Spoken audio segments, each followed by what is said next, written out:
Assalamualaikum warahmatullahi ta'ala wabarakatuh. Muslimin dan muslimat, sidang penonton yang dikasihi sekalian, alhamdulillah bertemu lagi kita di dalam kali ini untuk kita melihat pula apakah tajuk yang akan kita perbincangkan. Terlebih dahulu marilah kita ucapkan syukur kepada Allah Subhanahu wa taala, Tuhan yang ampunya alam ini.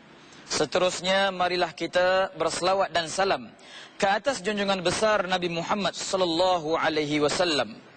Nabi yang membawa syariat bukan adat. Nabi yang membawa manfaat bukan khurafat. Maka atas sebab itu dan dasar itulah tajuk yang akan kita perkatakan ini bersoal tentang amanah. Apa mustahil kita nak bincang perkara-perkara ini di hadapan tuan-tuan yang sudah lebih lagi mendahului hidup daripada saya. Kata orang dahulu, makan garam terlebih dahulu daripada orang muda ni. Namun bagaimanapun, mari kita tengok bersama-sama sifat amanah yang cuba kita nak terjemahkan dan tafsirkan ini menurut sebagaimana yang dikehendaki oleh Allah Subhanahu wa taala dan Rasulullah sallallahu alaihi wasallam, mudah-mudahan. Amanah merupakan suatu sifat yang mesti ada pada setiap orang yang mukallaf. Allah Subhanahu wa taala jadikan kita dengan tubuh badan yang cukup sempurna penciptaannya, mesti kita letakkan di dalam diri kita satu sifat yang namanya sifat amanah. Sifat amanah ni terlalu baik sekali sehingga kan orang sekarang pakaikannya di dalam nama-nama yang tertentu. Contoh, ada orang letak amanah saham nasional. Ada orang letak amanah saham Bumi Putra. Ada orang letak amanah Raya Berhad. Nak tunjuk dekat kita perkataan amanah tu terlalu baik sekali di sisi masyarakat kita. Maka oleh sebab itu kita nak kena ketahui bahawasanya sudah tentu sifat amanah bila kita katakan dan bila kita sebutkan ada lawannya. Apa lawan sifat amanah? Khianat. Khianat, selain daripada khianat, pecah amanah. Tidak amanah di dalam kita menyampaikan sesuatu perkara yang dipertanggungjawabkan kepada kita. Tidak amanah kita di dalam usaha kita membangunkan syariat Allah Subhanahu wa taala. Kita tidak beramanah. Maka soal amanah ini bukan suatu perkara yang main-main sehingga Allah Subhanahu wa taala menyematkan suatu sifat yang mulia ini pada diri Nabi dan Rasul Allah Subhanahu wa taala. Syarat yang wajib untuk menjadi Nabi dan Rasul mesti ada pada diri mereka sifat amanah. Mustahil Nabi dan Rasul akan bersifat dengan sifat yang khianat dengan Allah Subhanahu wa taala. Maka Allah Subhanahu wa taala merakamkan di dalam suratul Baqarah ayat 119 sifat amanah ini bagaimana Allah nak ingatkan kepada kita. Menurut tafsir pimpinan Ar-Rahman ada menyatakan, A'udzubillahi minasyaitanir rajim. Inna arsalnaka bilhaq basyiran wa nadhira wa la tus'alu an ashabil jahim. Allah Subhanahu wa taala berfirman, sesungguhnya kami telah mengutus engkau. Siapakah engkau yang dimaksudkan di sini? Itulah dia Nabi Muhammad sallallahu alaihi wasallam. Utus buat apa? Utus dengan tujuan membawa kebenaran daripada Allah Subhanahu wa taala. Apakah dia kebenaran yang dibawa oleh Nabi sallallahu alaihi wasallam? Kita semua sedia maklum kebenaran tersebut tidak lain dan tidak bukan itulah dia Kitabullah Al-Quranul Karim. Dan Kitabullah Al-Quranul Karim ini Allah Subhanahu wa taala perjelaskan satu persatu dengan secara terperinci untuk dijadikan perundangan hidup manusia. Maka kita tidak boleh lari daripada kebenaran tersebut untuk kita jadikan sebagai ianya undang-undang di dalam kehidupan kita. Kita bercakap nampak seperti mudah sahaja. Bagaimana kebenaran yang dibawa oleh Nabi itu, andai kata kita tidak dapat membacanya dengan baik. Berapa ramai menurut alim ulama di dalam negara kita buat satu uji kaji, buat satu selidikan. Ramai sekali orang-orang di dalam negara Malaysia kita ini, kebanyakannya hampir 90% umat Islam di negara Malaysia ini tidak menunaikan solat fardu 5 waktu. Bila mana tidak sembahyang fardu 5 waktu, bagaimana nak membaca Al-Quranul Karim? Sudah tentu lagi jauh. Dia tak boleh nak mendakwa, saya walaupun tak sembahyang tapi baca Al-Quran pandai. Mana boleh? Mana boleh dia nak dakwa macam tu? Sedangkan Al-Quran pun dia tidak tahu, isi kandungan Al-Quran pun dia tidak tahu. Dia nak dakwa, dia bawa kebenaran tersebut. Ini sudah tidak betul. Bagaimana Rasulullah SAW dia bawa kebenaran tersebut sehingga bukan diakui oleh kita sahaja pada hari ini, bahkan di awal-awal kedatangan Nabi Muhammad SAW, kaum kafir Quraisy juga mengakui kebenaran tersebut. Sehingga baginda SAW digelar apa, tuan-tuan dan puan-puan sekalian? Al-Amin. Betul, tuan. Apa makna Al-Amin? Yang baiklah, yang beramanah. Orang jahat bila dia mendengar perkataan tersebut, dia tidak senang. Dia tidak boleh menerima sebagaimana yang dikatakan oleh Rasulullah SAW, walaupun didakwanya baginda Nabi SAW sebagai Al-Amin. Kita akan lihat bagaimana tentangan-tentangan yang ditunjukkan oleh mereka ini sehingga Nabi SAW diuji dengan sifat amanah tersebut. Sekejap lagi kita akan tahu bagaimana hal keadaannya. Kali ayat Al-Quran yang kita bacakan tadi daripada 119 suratul Baqarah berbunyi, Inna arsalnaka bil haqqi basyiran wa nazira. Allah Subhanahu wa taala kata di dalam ayat tadi, sesungguhnya kami mengutuskan engkau wahai Muhammad untuk membawa kebenaran. Kita sudah katakan tadi, orang-orang kafir Quraisy mengakui kebenaran tersebut sehingga mereka mengakui Nabi itu sebagai Al-Amin. Al-Amin yang dikatakan sebagai orang baik dan orang yang beramanah tidak dipersetujui oleh Abu Jahal dan Abu Lahab. Memang orang jahat tidak boleh buat baik. Orang jahat tidak boleh duduk dengan orang baik. Orang baik tidak boleh bersekongkol dengan orang jahat. Maka atas dasar itu, kita mesti melihat perkara amanah ini bukan sesuatu yang mudah. Jawabnya susah, ibu-ibu dan bapa-bapa sekalian.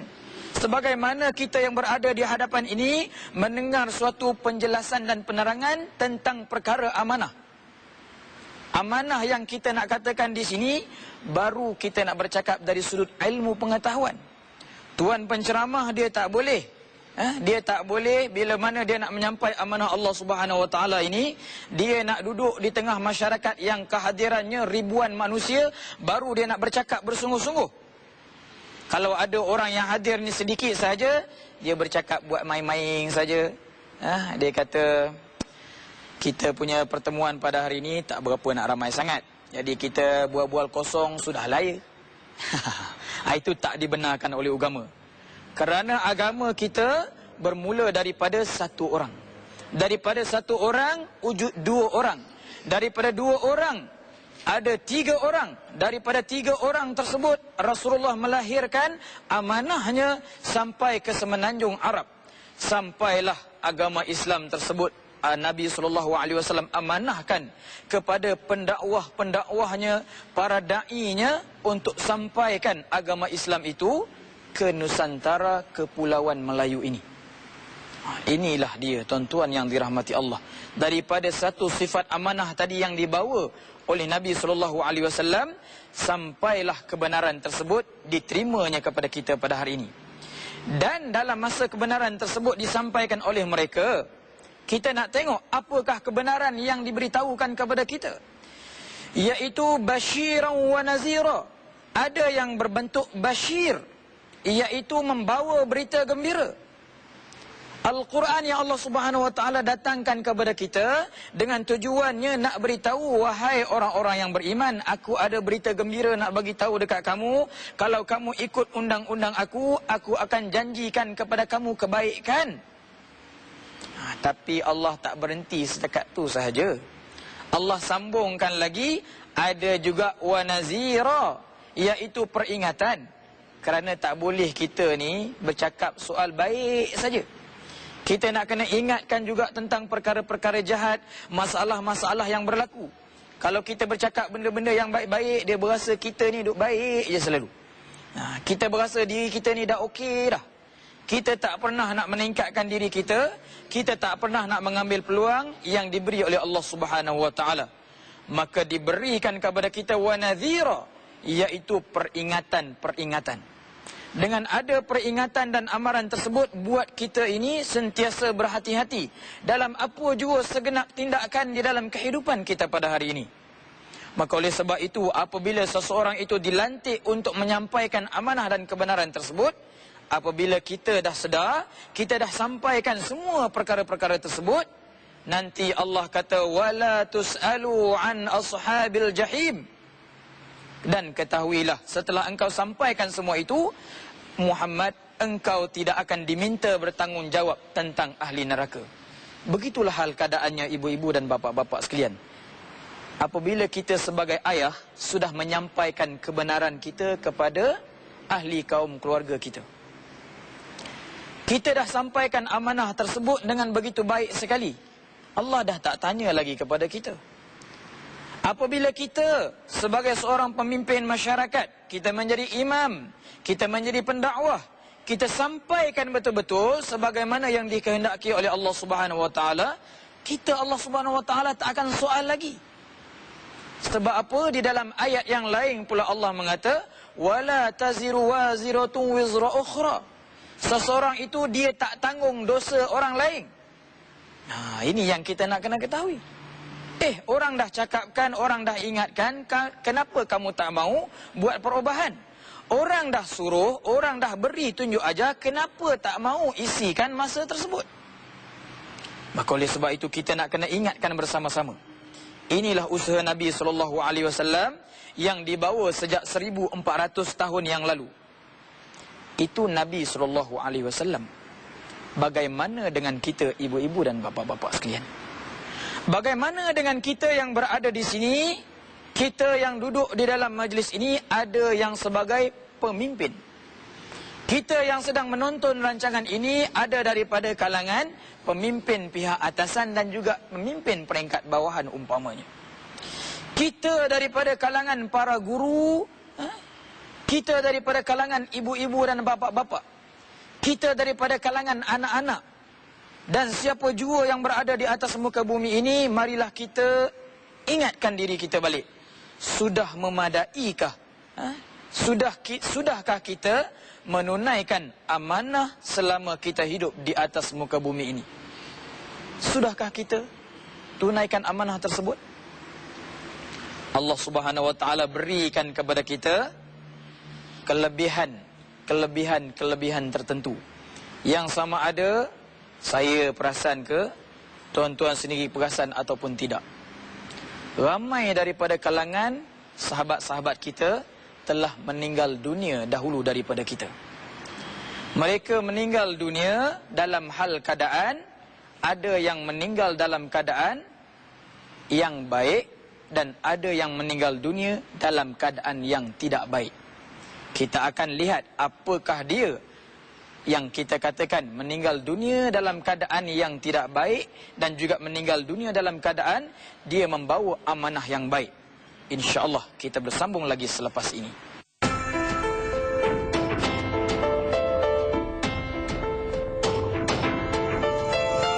Yang mengikuti rancangan ini, alhamdulillah kita dah bincang sedikit sebanyak perkara yang berkaitan dengan soal amanah.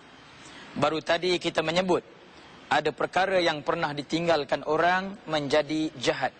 Ada perkara yang pernah ditinggalkan orang menjadi baik. Kita pernah mendengar pepatah Melayu ada menyebut, harimau mati meninggalkan belang, gajah mati meninggalkan gadingnya. Manusia mati meninggalkan apa? Meninggalkan jasa, bukan meninggalkan nama. Meninggalkan nama nak buat apa nama kita? Kita nak bila kita meninggal nanti, biarlah kita meninggalkan jasa dan khidmat kita. Jangan kita fikir walaupun kita duduk di kampung Medan ke, kita duduk di Taman Datuk Hormat ke, kita duduk di Bandar Sunway ke, orang dekat Amerika sana tak tahu tentang budi perangai kita. Siapa sangka tuan-tuan, Fir'aun laknatullah diberi title, diberi nama dia laknatullah. Duduk di mana tuan-tuan? Di Mesir. Cerita dia sampai kepada kita pada hari ini, cerita yang tak baik. Takut tuan-tuan. Siapa lagi? Qarun, sepupu Nabi Musa. Allah Subhanahu wa taala berikan kepada dia kesempatan untuk menikmati kekayaan harta dunia ini. Sampai masa Allah minta dia korbankan sedikit daripada yang aku berikan kepada kamu, dia tak boleh nak menunaikannya. Maka Qarun tenggelam bersama dengan harta karunnya. Maka ramai dijumpai oleh orang-orang kita pada hari ini, disebut orang harta karun. Meninggal jasa yang tidak baik. Maka sebab itulah walaupun kita duduk dalam satu kelompok yang kita katakan orang tidak tahu, pasti orang akan bercakap-cakap tentang kita. Andai kata orang bercakap tentang suatu perkara yang baik, walaupun satu, ini yang kita hendak, ibu-ibu dan bapa-bapa sekalian. Maka sebab itulah kita nak kena tahu bahawasanya contoh yang paling terdekat yang boleh kita buat rumusan ini, iaitu diri kita sendiri. Diri kita sendiri. Amanah semasa kita kecil sampai kita remaja. Bagaimana amanah kita? Dulu kita tengok bagaimana hal keadaan kita daripada remaja sampailah kita menjelang dewasa.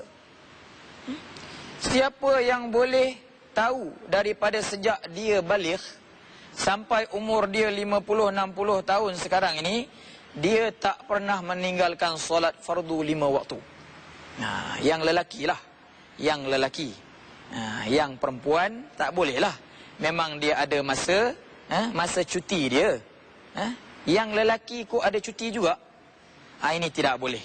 Ini tidak boleh dan tak dibenarkan oleh agama kita. Kita fikirkan daripada sejak kita cukup umur, ada ke tidak puasa yang telah kita batalkan.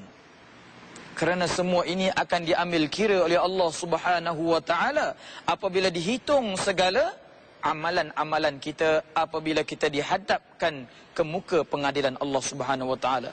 Kemudian apabila kita berumah tangga sampai sekarang, apakah perkara-perkara yang kita rahsiakan dan sembunyikan daripada pengetahuan isteri kita? Apakah perkara-perkara yang isteri kita pula tak bagi tahu dekat suami kita? Ini paling-paling sekali kita takut. Amanah kita sebagai suami, amanah kita sebagai isteri. Nak buat amanah ini bukan suatu perkara yang sangat-sangat mudah. Ianya memerlukan kepada penelitian yang cukup mendalam daripada diri seseorang tersebut. Apa yang kita nak persoalkan di sini, memadaikah amanah kita ini untuk kita persembahkan kepada Allah Subhanahu wa taala bagi kita mengharapkan syurga yang disediakan kepada kita.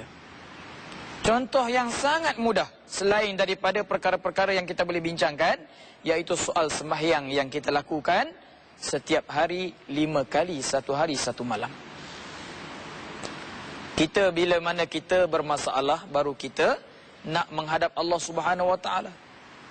Bila kita senang, kita dalam keadaan senang dan lenang, masa tu kita terlupa. Semayang pun macam ayam patuk padi. Masa bisnes tengah masuk, masa bisnes menurun, angkat takbir pun lambat saja. Rukuk tu cantik, sujud tu siap dengan niat sekali. Apa-apa yang kita nak, contohlah. Tapi bila mana kita dah ada kemudahan, bila mana kita dah ada kesenangan, semayang pun macam bas ekspres. Ini kita tidak mau. Cuma kita nak persoalkan, cukupkah dengan perkara yang kita buat itu boleh kita persembahkan kepada Allah Subhanahu wa taala bagi mengharapkan syurganya. Maka sebab itulah Allah Subhanahu wa taala mengingatkan kita di dalam surah Az-Zalzalah ayat 7 sehingga ayat 8. A'udzubillahi minasyaitonir rajim. Faman ya'mal mithqala dzarratin khairan yarah wa man ya'mal mithqala dzarratin syarran yarah. Maka sesiapa berbuat kebajikan walaupun sebesar zarrah, yakni sekecil-kecil perkara, Allah Subhanahu wa taala akan lihat di dalam suratan amalannya, bukan sekadar lihat tetapi Allah nak nilai satu persatu. Kita kena sedar bersama-sama bahawasanya untung andai kata ada terselit kebaikan kita selama ini, Allah nilainya untuk masukkan kita ke dalam syurga. Tuan-tuan, Allah jadikan kita di atas muka bumi ini bukan untuk bersenang-senang, bermain-main, bersukaria semata-mata. Tetapi Allah jadikan kita ini tidak lain dan tidak bukan, tujuannya amat besar sekali, iaitu untuk mengenal Tuhan yang bernama Allah Subhanahu wa taala. Di samping kita menjalankan segala syariatnya dengan akhlak yang disediakan kepada kita. Maka sebab itu kita takut, dan sesiapa yang berbuat kejahatan walau sebesar zarah sekalipun, nescaya akan dilihat oleh Allah Subhanahu wa taala di dalam surat amalannya dan dinilai satu persatu. Mudah-mudahan yang mendengar mendapat manfaat, yang bercakap juga Allah Subhanahu wa taala beri dorongan. Ampun maaf daripada saya, mudah-mudahan kita melihat perkara yang kita bincangkan ini memberi kebaikan di dunia dan di hari akhirat kelak. Wallahu ta'ala a'lam bissawab. Assalamualaikum warahmatullahi ta'ala wabarakatuh.